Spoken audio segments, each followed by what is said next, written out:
Today's guest is Kamo Moth, SAFTA-nominated radio and TV presenter, producer, and an unapologetic advocate for women taking up space. In a world that tells us to stick with the path we've chosen, Kamo shares what it took to walk away from a decade-long career in entertainment and reinvent herself from the ground up. We talk about ambition, identity, women in leadership, and why starting over isn't failure. It's often where the real growth begins. If you've ever questioned your next chapter, this conversation is for you. Welcome to the room she built. Kamo, welcome to the room she built. Welcome. We're very excited for this conversation. I think it's going to be a vibe. Can't wait. We've already been speaking for like an hour. You can't even call that speaking. We were yapping. Yeah. I think it would have been hard for anyone to follow what the hell was just which conversations were happening. But Thank you for having me. Yeah. So you dressed to match the set. Yes. You are the yellow chair today. That's how you know you're aligned. Like I didn't even know there's a yellow chair, but or and a yellow blankie. But I whipped out this skirt and love it. My. Yeah. Love it. Cool. So I think, let's just start with a little bit about who you are, what your story is, and we'll take it from there. Who am I? The loaded question. By the way, it is a loaded question, but I also think it's the worst question. I think it's a nightmare question for a lot of people. Because how do you answer who you are when every day you're discovering who you are? You know? I do have an answer though. And because this answer is not a fixed one, I think at the end of the day, I'm just a girl, you know? Kamo's just a girl who really has been blessed enough to be able to be who she wants to be, when she wants to be it, and how she wants to be it. And I don't take that privilege lightly. And I think I made the decision to stick to that answer. If you watch anything or any conversation I've ever had with anyone, that's always been my answer. Because you might be sitting here and you are sitting here not because it's your choice, but my existence has always been my choice. And that's who I am. And I grow closer and closer to that person with every passing moment.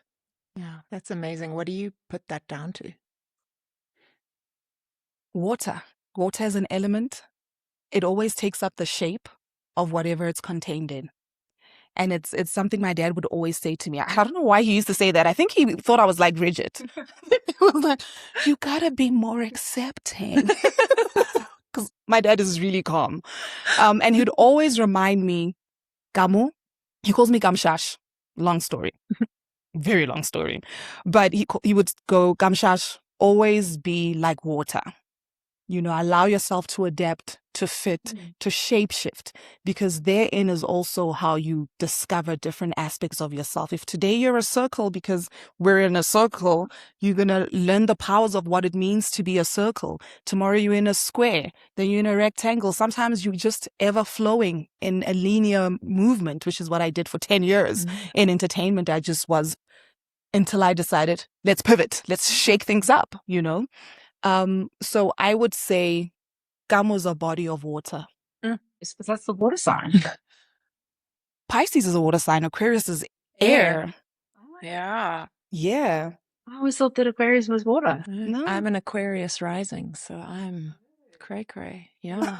Pisces. Cray-cray. They are cray-cray. Yeah. They are. Yeah. I dated one. Yeah. So, my condolences. R.I.P. cutie.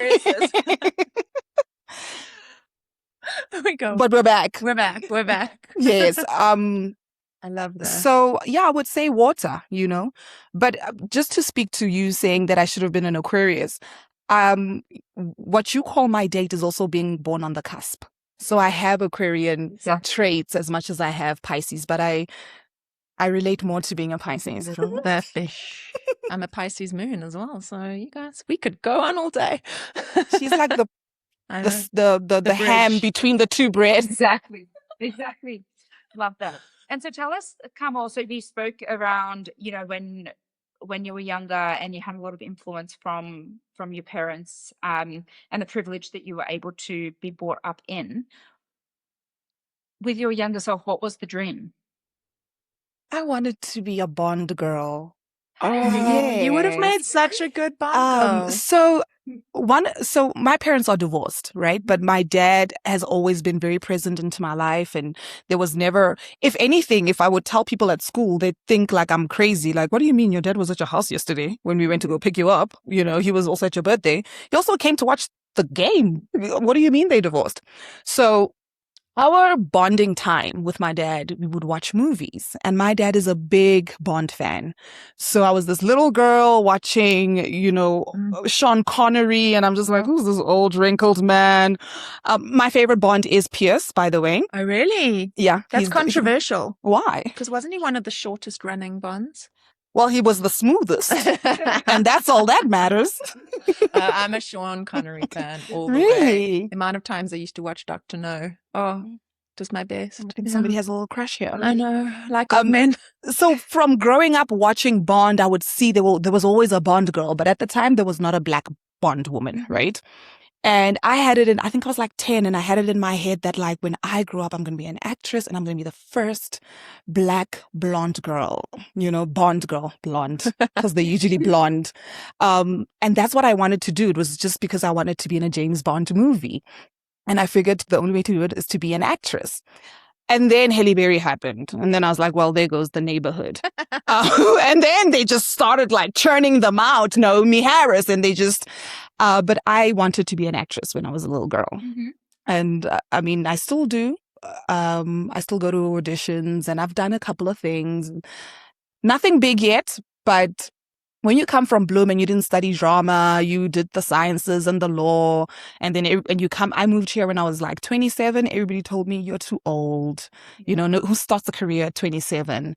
But I'm 35 now and I can say, actually, this is why you never listen to the naysayers. So being an actress is what I wanted to do, but my mom wanted me to be a Miss South Africa. Okay. So she used to make me watch a lot of pageants. And how did that shape you? I think it taught me how to want to be a role model.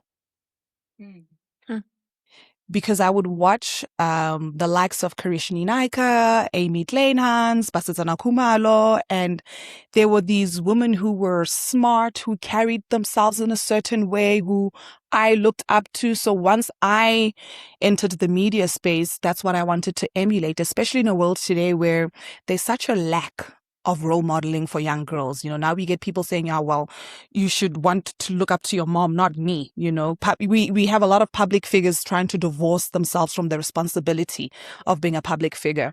But I don't do that, even though I'm growing up in the same generation, because I had the foundation of having to watch and consume, like I said, women like Basitsana Kumalo, Karishini Naika, Amy, Joan Hamahoshi, the list goes on.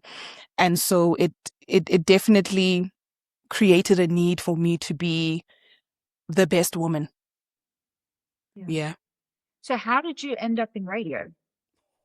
You don't want to know? We do though. So this is the exciting part of my career. I was studying law, playing netball for Govsies, and I started dating. I was around 23, 24. There's your first mistake. Yeah. And that was my first boyfriend. And then he was not a very good guy. He was cheating. He was outside, okay? Mm-hmm. And he was outside, and some of the people he cheated on me with are people who I called friends. Mm-hmm. So not only did I have to break up with him, I had to break up with people who I thought were my friends. And so then I would go out a lot. I was always out in the clubs, having the time of my life. And this girl that I had known from a different school, also a girls' school, walks up to me and she's like, you should do radio. And I was like, no. And she's like, honestly, anytime that I've been around you and we've spoken, you just have this thing where when you speak, I want to listen. And then she goes, here's my cousin's number. She's the programming at CUT-FM, right? And I'm just like, oh, whatever. Didn't know I'll end up getting injured from netball. And so during June holidays, I didn't get to go to SA camp on that. Yeah, because it's also the same year I made the top 23 for SA. And so I never got to go because I was injured. And that was like basically the end of my netball career, because I also wasn't willing to opt, because it's not like netball is a viable career in our country. You know, there's no clubs. It's not like overseas. Also because it's a female sport. There's that. There's that. A very point of contention, by the way. So when I got bored, and I remembered this random suggestion that I got in the club. And then I'm like, okay, let me call this lady. And I'm like, can I come? I just want to, shadow and see how it works. She's like, yeah, come through.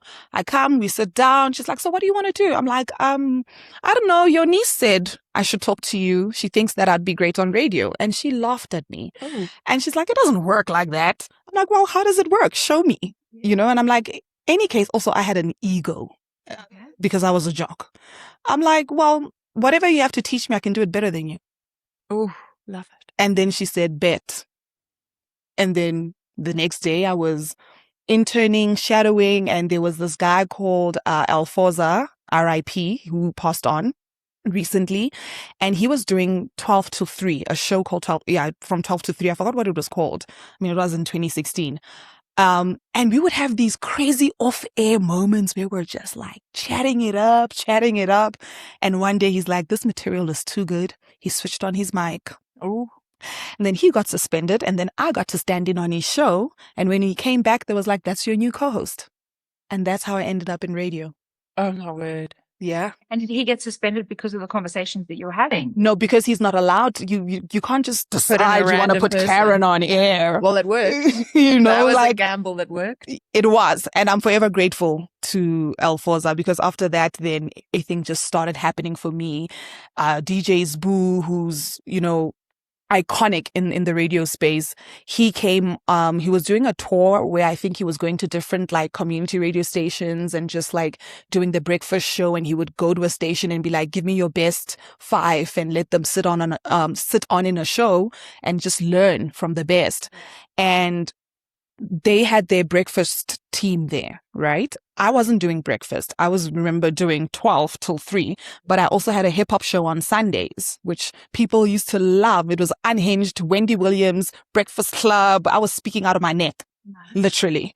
And I wasn't fearful at all. Like I would never say half of those things today. And because I was doing so well in those other spaces, they included me into this whole DJ's Boo experience. A year down, if I started in February 2016, by December 2016, I told my parents I was doing my final year LLB, and I said, I'm not going to finish this. What I'm going to do, I'm going to go to Joburg and I'm going to pursue a real radio career. And I came to Johannesburg, didn't know what's going to happen. I was coaching because I also, because I got injured, I started coaching in Bloem. So I was like, let's just coach in Johannesburg. While we're coaching, we'll look for a way in. And guess where I found myself? On the DJ's Boo breakfast. Yeah. That's insane, right? Amazing. Yeah. And then just all started snowballing all over the place. Yeah. And then I started being known as Kamo the radio girl, not the actress. Wow. Yes. The actress kicked in much later in my career. I think maybe in the 4 years ago. Yeah. And yeah, go ahead. What did that career and that recognition, like, what do you think it meant? I think anytime you get recognized, especially for something that everybody said no to. Remember, my mom is saying no to this, because she believes education is the answer. Stay in school, go be a doctor, go be a lawyer. She's big on academics. So your biggest support is like, no, right? You being told when you get here, you're too old. So there's ageism. At right? what age? I was 27. Because most people who are in the industry right now started when they were like 19, because there was Yo TV. Remember Brightwater Commons? They had been doing stuff in the media already, either as child stars or, Technicon. Yeah. So everything is pitted against you. Then also there's the whole, I come from a small town. She's from the Plaas. What does she know about anything? Joburg is they don't like outsiders, especially in the industry. So when somebody as big as DJ's Boo gives you an opportunity, not only do you feel seen, but it does away with the imposter syndrome in you, right? And so him endorsing me validated me in ways that I even carry that validation today. Like no matter what I do, like whether I start going into marketing or whatever, being seen literally is the confidence that you need. The confidence is always there, but it will be piled by many different obstacles. If you stare at a thing for too long, it becomes bigger than what you think. Now, I was staring at my mom's no, the industry's no, and the fact that I'm from a small town, and all these three things were like, well, I can't even speak Zulu. There's that too, right? I can't speak Zulu. I speak Sotho. And most people who were in the industry and are still in the industry either speak Zulu or Xhosa. Wow. So I was like up against a lot. But not only was the endorsement validating, the fact that I was coming up at a time that there were personalities like Bonang Mateba, who is Tswana, and she never felt the pressure to pick up Zulu. She said, I'm going to run my race and I'm going to be the best. And she's still the best to date. So as much as there was a lack of role modeling, I just stayed fixated on her and the endorsement by some of the best people in the game. And DJ's Boo was that person. That's amazing. So actually staying focused on your goal and where you wanted to take it. Yeah. I also, because I have such a strong sporting background, I watched a lot of like videos on YouTube and like docies on people like Michael Jordan, because they also had obstacles before them. And how did he do it?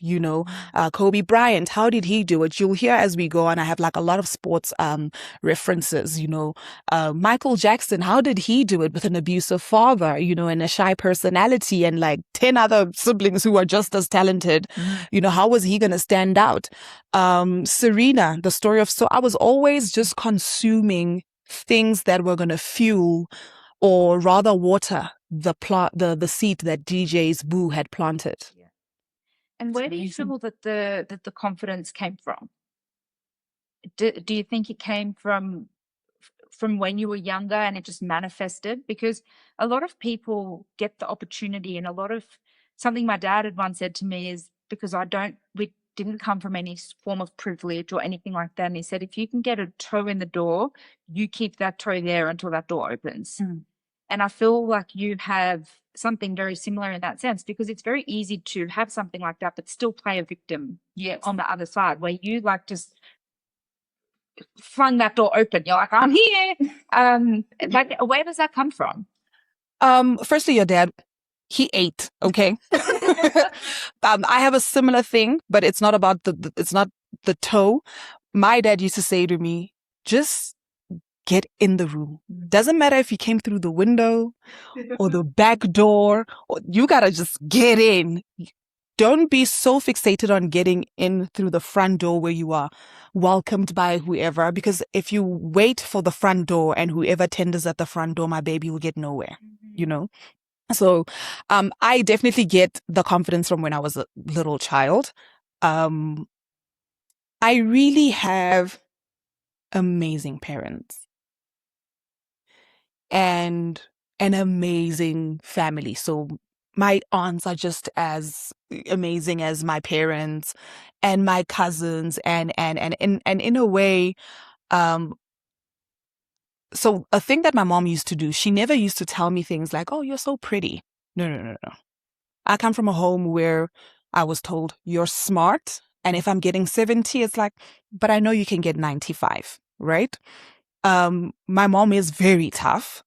It almost always felt like nothing was good enough because I was a child. That's how I was internalizing it.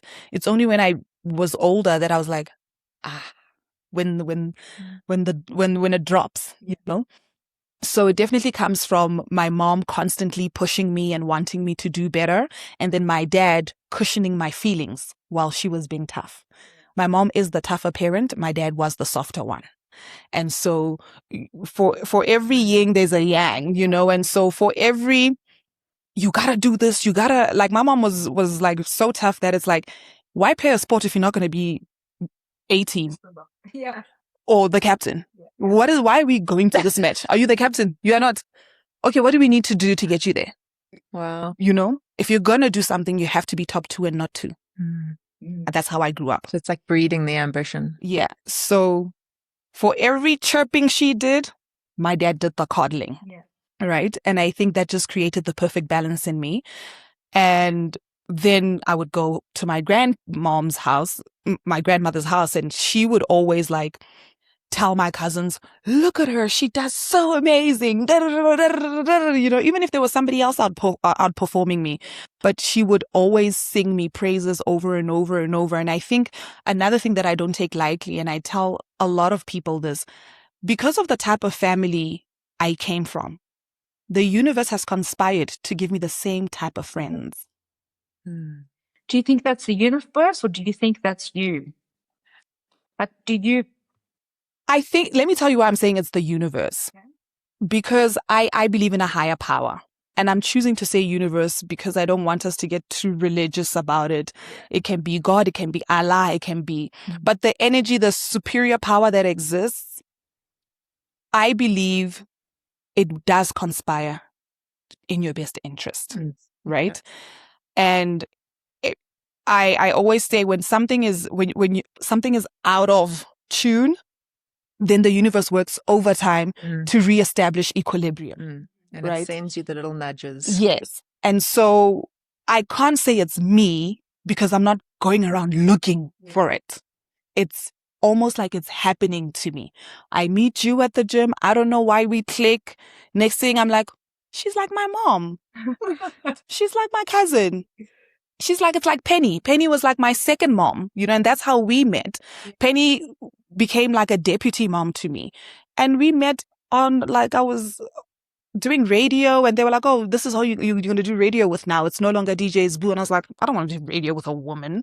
Women are not nice, you know? And she ended up being my deputy mother. So so that can't be me. I'm always placed at the right time, at the right place, with the right people. And they happen to have just the perfect ingredients to mimic my upbringing. That's amazing.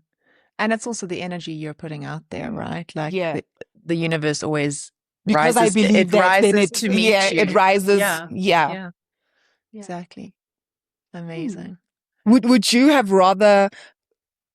Are you the sort of person? Look at me taking over. Oh, Jesus! Have at it. Who? As much as like there is the universe and the part that it plays, are you also a person that believes like, but give yourself some credit? So I definitely believe in a higher spirit, whatever that higher spirit is. And I think that plays in there a lot.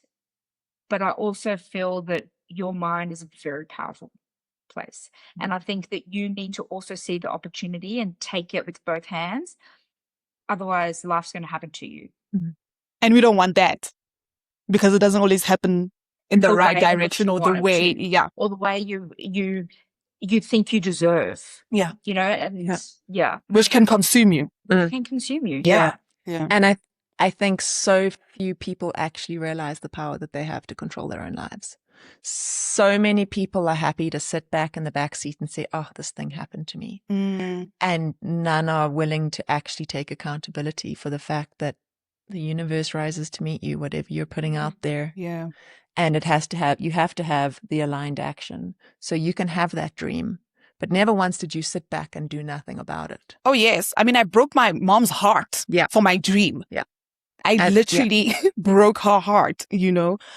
It took my mom so long to accept that, like, I wasn't going to be the academia, you know. And I think it broke her heart because she knew I am smart. I mean, she has all my report marks. There was no logical reason for me to pack up and say, actually, on a thing that I haven't even tested. I've tested it for a year, which is at CUT-FM. Who doesn't, nobody knows CUT-FM, you know? So when I came to her and I said, this is what I'm doing, I didn't even consult her. I just did it out of nowhere. I destroyed her so much that she only came around maybe when I got my SABC One show. And that's like around COVID times. Oh, wow. So 4 years-ish. 4 years-ish. But not that she didn't support me. she's my mom. She's always going to support me. But she wasn't really getting excited. I could always sense that if I came to her and I said, okay, I'm going to go back to school, that would make her more overjoyed than me coming to her with an Oscar. Yes. You know, and she has her own reasons, you know, things like security, which I'm now learning that somebody asked me this question, would I do it again? Yeah. And I said, yes, but I wouldn't let my children do it. Wow. And they said, that's not fair. I said, my mom was saying no to me, but she hadn't tried and tested. It was coming from other people's opinions and what they think about what happens in Joburg and the industry. I have tried and tested, and I know that my mom is right, stay in school, but I also know that I'm right because I did try and it did work, right? The only thing is, when I wanted to pivot, because I didn't do the school thing like that, I didn't know where to start. Whereas if I had done it, where to start would be, oh, here's my degree. This is what I can do. The next logical and know step. exactly where to go. So my mom was right, but so was I. Yeah. I wasn't lying when I said to her, I'm good at this thing and I can do it. But she also wasn't lying when she said, this is not Hollywood. Yes. So who were you when you could no longer call yourself Kamo, the radio host? Who were you? When I no longer could call myself Kamo the radio host was never just Kamo. It was always Kamo Moth, aka your absolute fave. Okay. Right? Now I'm just Kamo. So I've never not known what to call myself because I've always divorced Kamo from Kamo Moth. Kamo Moth was a vehicle that you enjoy. Yeah. Not necessarily one that I enjoy. It was a costume that I put on, just like a doctor has a white jacket, firemen have, everybody, you know, has uniform. For me, the character Kamo Moth, aka your absolute fave, was my uniform. So it wasn't your identity? No. Clever. I don't identify with that girl at all. Yeah. Have you met her? She's loud. She's always out. She's the life of the party. She can work a room. She never has moments of doubt. Kamo is different. I think Kamo cares a lot more about the real stuff. You know, things like when I spoke about role modeling, that I think there's a huge lack of that. Kamo's not, Kamo wishes for the things that my mom wishes for. Whereas Kamo Moth wishes for things that stars wish for. Yes. Talk us through your pivot. So obviously, how many years were you in radio for? 10 years? Yeah, around Yeah. then, since 2016. Okay. How did it come to an end? Entertainment will break your heart. And these are the things that people from my space don't talk about enough. And so kids come into the space with a completely false idea of what it is. So I'm going to bear it all. Don't worry. Nobody's going to get fired. There's no one to fire us. It's great. They're not going to cancel us. The industry was breaking my heart because it's not just based on how good you are. It's not completely a system that's based on merit, firstly. And if you've met me, you know I'm not a pick-me girl. Yeah. You know, I'm not parading to be picked. And a lot of the industry requires that sort of person. And I got tired of being a pick-me girl. And it's either I was going to be who I really am and then not get hired at all. And now I'm not hired, broke, and performing like a little show horse, but I have nothing to show for it. Or I was going to say the buck stops here. And that's really what happened. It's just, I didn't want to be a pick-me girl. I didn't want to dance for nothing, you know. And I was looking at all the effort I was putting in. It just wasn't making sense when I look at the bank and the effort. Yeah. Another thing people don't talk about enough. Yeah. We have a lot of free stuff.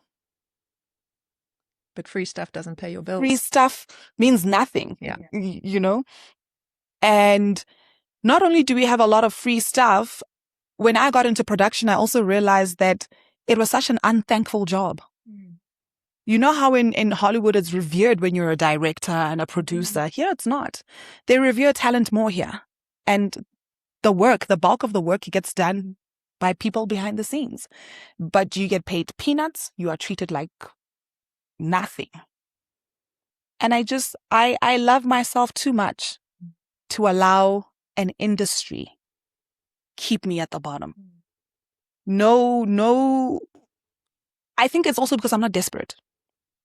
I think when people operate from a place of desperation, they make mistakes and they sell themselves short.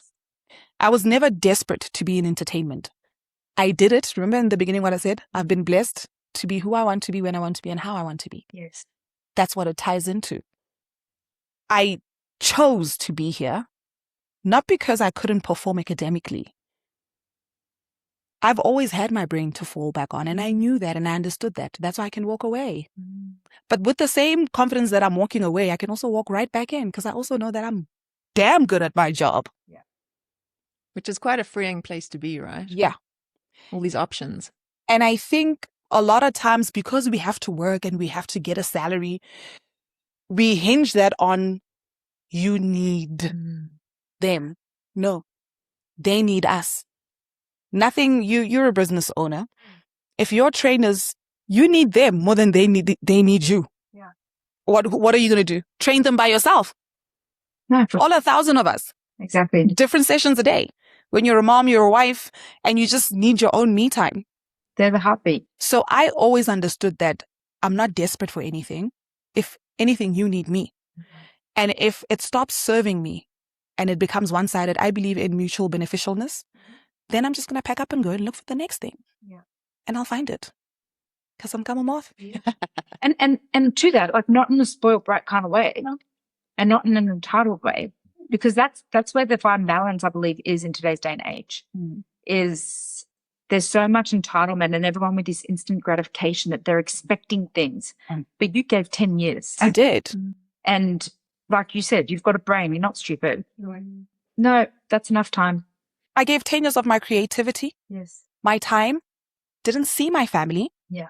Paused on having babies and I gave 10 years of my entirety because not only did I want to do this, I wanted to be the best at it. Like my mom instilled. She said, if you're not the captain, then, I always joke and say people work like graveyard and then you work your way up and then you land on breakfast. I started on breakfast. Yeah. Yeah. That's wild. Where do I go? Yeah. So I also found that I was reaching my ceiling too quick. Yeah. Then I was on MTV Base. Then I was on SABC One. Then I was doing a cameo on Netflix. I was just everything that people end at was my beginning. Where do I go after I hit the ceiling? Yeah. So what do you think the industry needs to do to retain talent like yourself and give the opportunity and have the money to be able to pay what it takes? They have the money. Yes. So what is it, the desire or is it the greed? It's the greed. There is money. There is money, but it's for specific people and they chommies.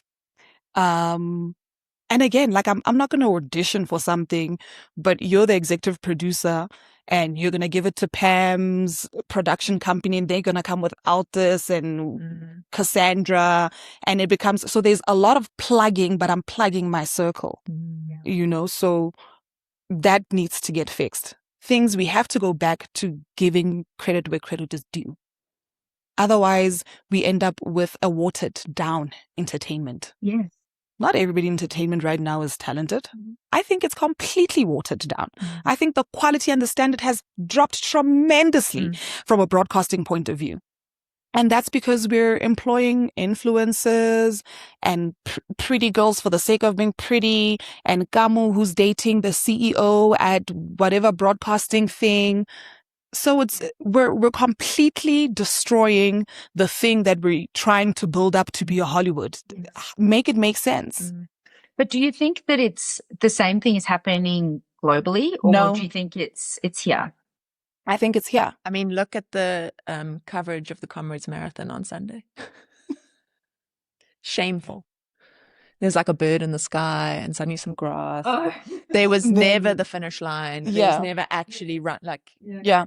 And you know why I'm saying it's only happening here? I look at the new Denzels of this world, your Michael B. Jordans.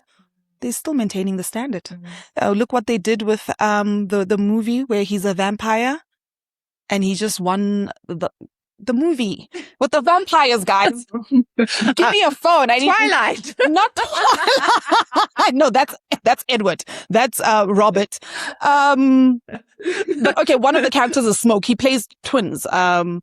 Oh, Sinners. You know, look at what they did with Sinners. So how can you say that they are plummeting? You know, look at the likes of these new kids that are coming up. What's her name? It's all these actors and actresses. It's too much to keep up with.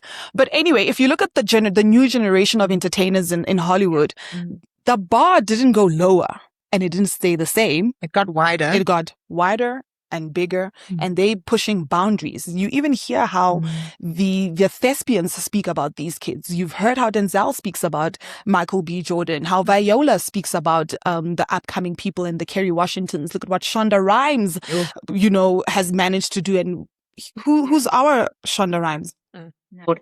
And they exist, by the way.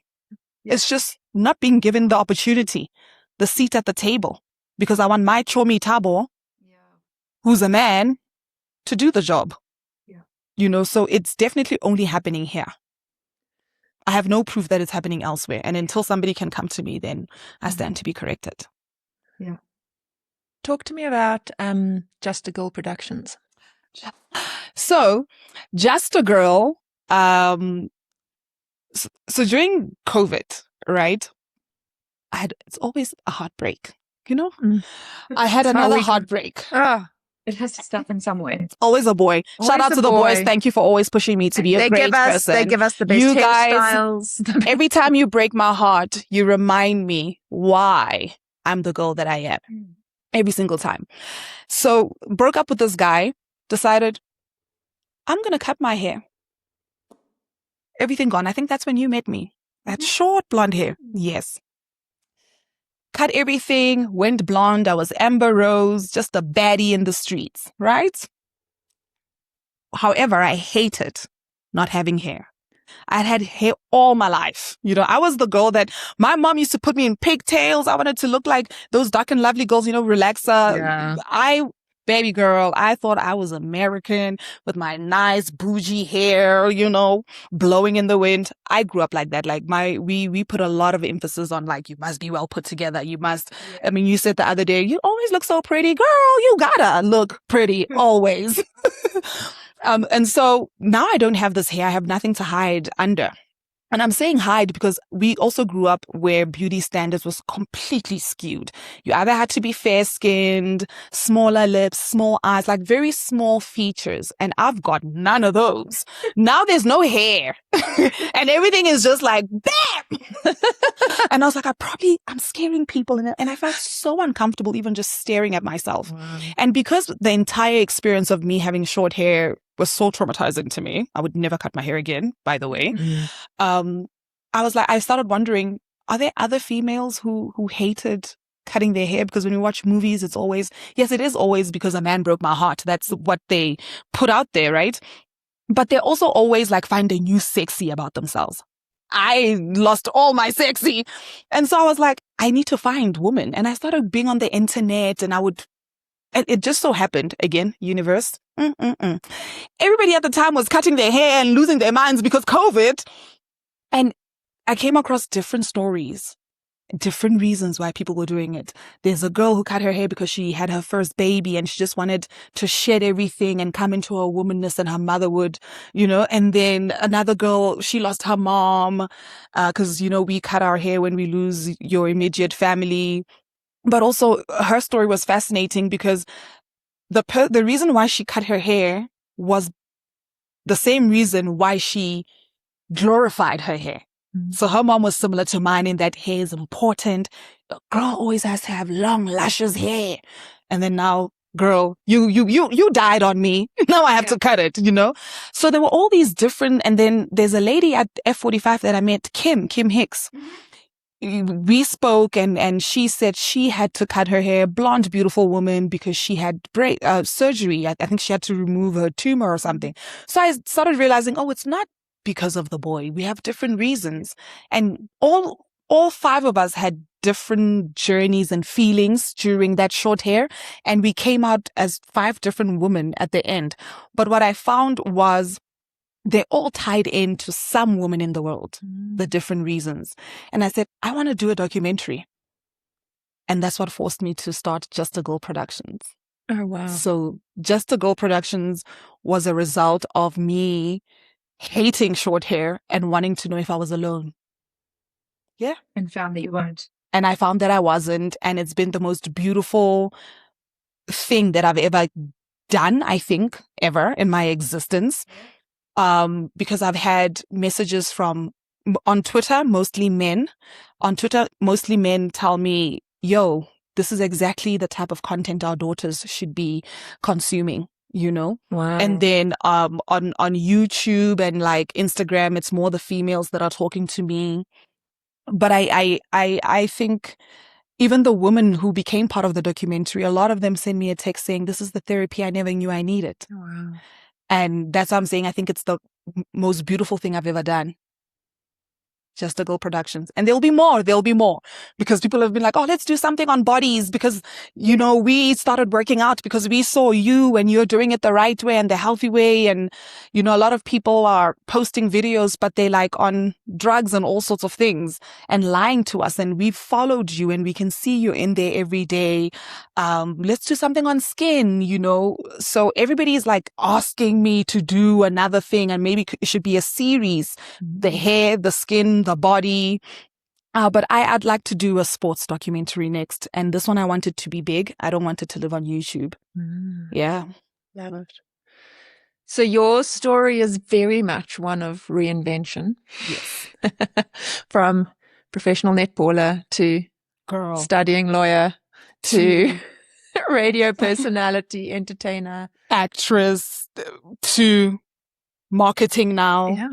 Next step, motherhood, wife. Yeah. Granny. Every version of you, right? Maybe I'll own a F45. Who knows? Yeah. Bring it on at this age. Yeah. Hey. Yeah. We never know. I think reinvention is a gift that we've been given. Because what's coded deeply in reinvention is growth. You can't reinvent if you can't learn. Yeah. And you can't grow if you don't learn. If you're not learning, you're not growing. And if you're not growing, you're dying. 100%. And you're not here to die. Yeah. How do you say you're here to live a human experience, but you're dying? You're supposed to blossom with every phase of your life. They always say, women in their 30s are so hot. And then they get to 40s like, oh no, have you seen women in their 40s? Even hotter. But that's because I think women have been able to, they get the secret in you gotta be able to absorb and learn. Be like a sponge. Another thing I learned from DJs who would always say to me, even if no one is talking or teaching you directly, if you happen to be around something, absorb as much as you can. As much as you can. Be like a sponge. Amazing. Yeah. What is something you had to grieve in order to grow? My career in media. I did struggle a lot with it. I cried a lot. Of course, I partied a lot. With every tear, I had to replace with a glass of wine. Yeah. It's the toughest decision I've ever had to make. It was a necessary evil. And I'm saying a necessary evil in that it broke my heart, but it was a good thing, if I'm making sense. I'm not young. There's certain things that I realized that I wanted from life, and I wasn't going to get them for as long as I stayed in that industry. And if I did get them, it might have been too late for some of those things. I'll make an example. like having a child. Mm. My parents gave me everything, guys. I can't explain to you. So I would never bring a life if I can't give them exactly that or more. And I don't believe in birthing kids and shoving them onto your parents. I want to be a very hands-on mom. But we also sit with a serious problem of absent fathers.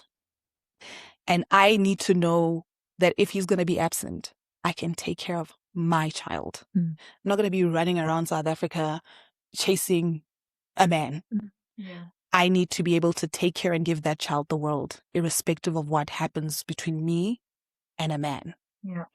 And the only way I could secure that is by making sure that my livelihood is tight-knit and it doesn't hang on the feelings of a person, because entertainment is about feelings. A new programming director comes in, they feel, I don't like Corin's face, or I don't like your voice, and you're out, just like that.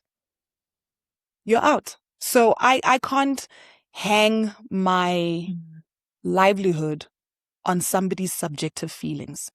And maybe it goes back to when you said you have control over certain things. So this was the control that I could apply in this instance to break my own heart, but for a better future. So what does starting over teach you more than success ever would? I think for me, it taught me just how resilient I am. And I understood, because I won't lie, I felt like, oh my gosh, I'm at the bottom. How am I going to get up? I don't know how to get up from this. This is the only thing I know how to do. You know, how do I get myself out of this rut? I know how to get myself out of a breakup, okay? But not a breakup with my career and my dream, a dream that I've had since I was 5. And your identity. And my identity to a certain degree, right? Because the truth is, when I do walk around the street, people know me as Kamo Moth, and that's how they approach me.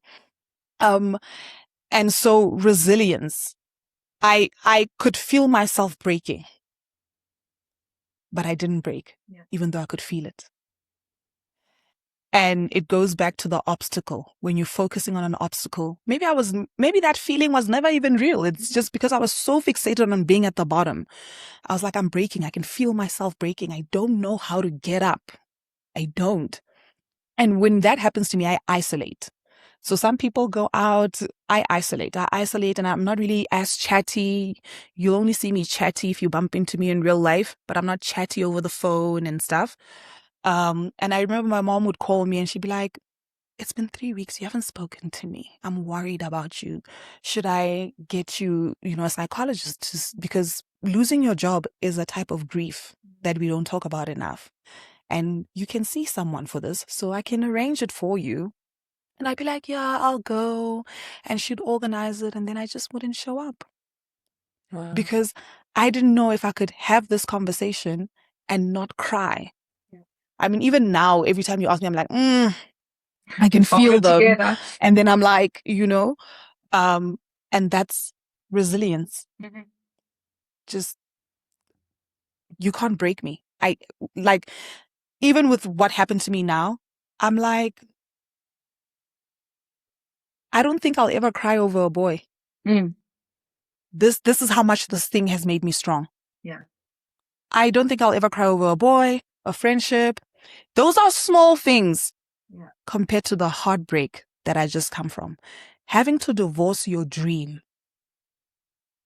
is the most heartbreaking thing that can happen to you. Did you feel when you made the decision, often people say that they feel like a weight's lifted off their shoulders. Did you almost feel like something was pulling you down initially until you could see a bit of light after it? That is such a good question. And the answer is going to shock you. But it's also going to answer me at the same time. When I left, I did feel like I can breathe again. Wow. And I think that made me feel guilty because I said I wanted this. Now I'm leaving it and I'm happy that I left it, right? The only thing that was stressing me was really finances. Like, what if I run out of savings? Have I saved enough? Because I don't know where my pivot is going to lead to, and if it's going to be for 3 years, 2 years, like how long am I going to be floating? Yeah. I never once regretted leaving. I was just worried about my next meal. Yeah.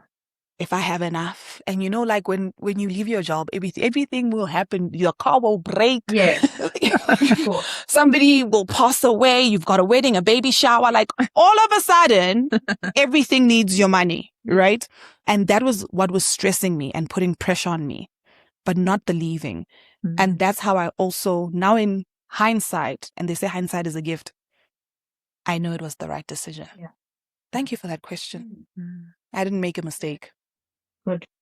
And I'm happy. I'm much happier now. Well, you look great and you look light. Yeah, you do. You feel light. Yeah. What is Kamo 8.0? It does feel like an 8.0. Yes. What does this next chapter look like? I think this next chapter for me is just about self. Just pouring everything back into myself.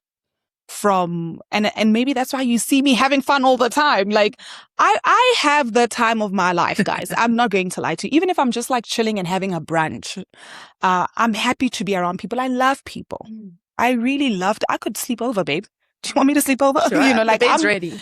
You know, I'm that sort of person, and I'm getting back to being that person, and I love to be that person. So it's all about self. You know, I've got a tattoo over here that I got many years ago. I didn't even know why I got it. It just looked cute. But you know what it says? First, you must love yourself. Yes. And I got this when I was in my 20s. Just looked, it's in Arabic. And I was like, oh, it looks cool. Rihanna has something similar. Oh, I just want to be bad girl Riri. You know, that's why I got it. Not knowing that when I'm 35, it will actually mean something to me. So Kamo 8.0 looks like just pouring and pouring and pouring and allowing myself to blossom from all the watering, whatever that direction, or I don't even know what type of flower is going to grow, you know, but I know it's a flower and all flowers are beautiful. And Amazing. you do it so authentically. Yeah. You know, often I will look at your Instagram stories and I just, firstly, you exhaust me sometimes because it was like, how do you have such How? And she was at the gym. She's still out. But it seems authentic and it's so enjoyable to watch. And I have to say, like, I'm loving this next chapter for you. And to be able to be within your presence during it, just, you know, makes me so joyful. My heart is pumping chocolates.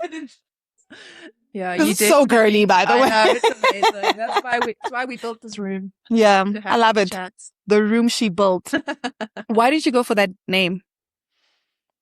So for us, it was, well, for me, I should say, not for us, like, as I mentioned before, I didn't come from any privilege or any like old boy networks and schools and private schools and things like that. So for me, I had to build my own room to create my own success. And I've had some great mentors along the way that have pushed me in many different areas. But I found, particularly being a female here in South Africa, in the fitness space, it can be quite isolating sometimes. Yeah. And I feel like that there's no room for the females specifically. So I decided, like, why don't we create one? That's dope. Yeah. You're going to find that across the board. By the way, it's not just a fitness thing.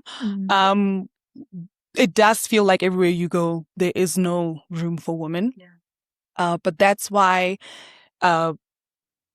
you've become an instrument, you know, and I've become an instrument. People like us are becoming instruments. We're standing in the gap for the next girl to be able to breathe a little lighter in the environment. It will take long, you know. They're going to come in. There'll probably still be 5 things they have to change, but we have to keep pushing forward until there's no longer like struggles, you know. So I think this is really, really dope what you're doing for yourself. And I think that it's amazing that you're such a badass I said I wouldn't do it, but Here we are. here we are. I watch you and I see, when we met, it was like, 3 years ago? It was just Bryanston, I think, at the time. And now they're like everywhere. And my favorite thing is when people DM me and they're like, tell me about this gym. And I feel like I'm a part of something so much bigger than myself. So thank you for allowing me into your space like that and for keeping me around. Allowing me is one thing. Keeping me around is another. Always. Always. And I love how you bring it as well. You know, you're always wanting to bring your best self there too. And I think that's important because for me, it's around creating a safe space for people to belong. And, you know, myself and Pam, we met at F45 and have become very good friends through a gym, but it just turned out to be the coffee after that was better. I always joke that the gym membership gets very expensive. We Seattle coffee next door. Yeah. I mean, you're adding 50 Rand onto every class. It's an expensive hobby. Yeah. But I mean, the community that's grown from that, I mean, I think it's changed a lot of our lives. I'm let me speak life into you. This platform, the room she built, because of I've seen how you've been able to build a community with F45 and even what we're doing at FS8, I can see the same thing with this brand. So don't stop. Even if you only get like 3 views, keep going because you have to start somewhere. Yeah. But nothing good goes unnoticed. Yeah. Even if it's not watered by you directly, you know, I believe in the universe will do it. Community is such an important thing and a rare thing in a world that now just lives on social media. Connections are so rare to come by. People can't hold conversations. And so it's things like this that foster the type of community that you've been able to do with your other brands. This is what's going to separate and protect the essence of humanness, which is connection. Yeah. And I think that's why this has been such a no-brainer for us. We've been speaking about it for years. And again, we've been in those rooms where it might be 50% women, 50% men, but the men are the ones who feel comfortable enough to stand up on the stage and talk. It's not the women. And it's not that they weren't given permission. It's that they didn't feel like they should or that they had anything to shout about. It's funny that on the day that we're doing this, in the morning when I woke up, the first thing when I opened my Instagram was a video of Oprah. And she speaks about how she can't claim imposter syndrome on the basis that every time she's walked into the room, she strongly believed that she was meant to be there because God wouldn't put her there if she wasn't meant to be there. And one lesson she learned from Maya Angelou was that she stands alone but walks with 10,000. So yes, I'm alone here, but as I stand, I'm a representation of those who came before me, who stand beside me, and who will follow. Yeah. And she said because of that, she's never been intimidated to take up space. And I thought, this is such a... That's amazing. That's the piece. Mic drop. You know, if they like parting words, Kamo, those are going to be your parting words. And I think, so long as you feel that it's right in your bones, you can't be making a wrong move. And we felt this, even, The reception has been amazing. So we're excited, but I think we have to end on Oprah. Yeah. Let's end on Oprah. Let's end on our closing question. Okay, woo. What does it mean to build a room? Ooh. I need something deeper than Oprah. I know I'm capable.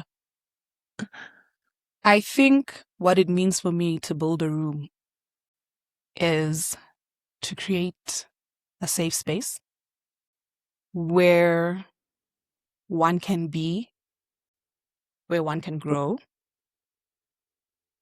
and where one can invite. There needs to be the option to invite, because then you can't use the word build. So to build a room, there must be inclusivity and the opportunity to grow and to invite. There's a saying that says, never let the fear of striking the ball keep you from playing the game. Mm. I think that explains to you Yes. what I mean by the taking up of the space and creating the Mm. space and the invitation.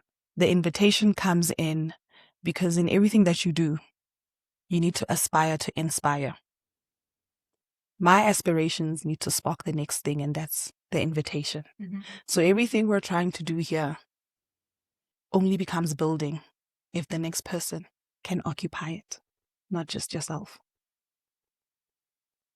That's better than Oprah. Boom. That's better than Oprah. Love it. Yeah. Mic drop. Yeah. That's better than Oprah. Thank you so Oprah, much. if you're watching this, invite me. I'm Yeah, really yeah, good. yeah. Build I'm that bridge. really good. Yeah. I don't just party. Amazing. Thank you so much. Thank you so Kamo. much for having me. Yeah. Thank you for having me.